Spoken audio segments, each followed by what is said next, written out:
Alright, so this video is in response to Michelle Curtis's response, which was a response to video 2 for David for his questions.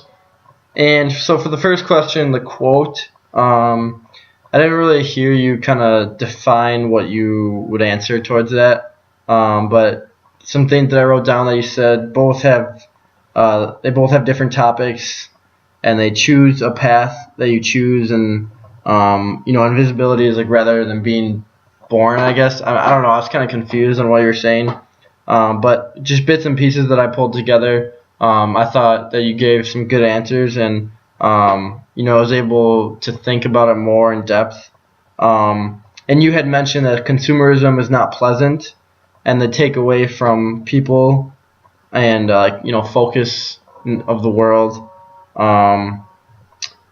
So when I thought about that, I kind of had talked about that a little bit in my response video. And then I saw that you had mentioned for Broadway and IKEA, you had talked about like a dreamland for IKEA, and Broadway and the Empire State Building is like an experience you pay to see and not live. And I would definitely agree with that one. That's those two things that you had talked about are very clear in the way you said them. And then for insomnia and mental illness versus racism, you had said Fight Club chose insomnia because it's more respected. I would kind of agree with it. I wouldn't say respected because I don't know. It's just to me, that's just not the right term. But I can see where you're going with it, and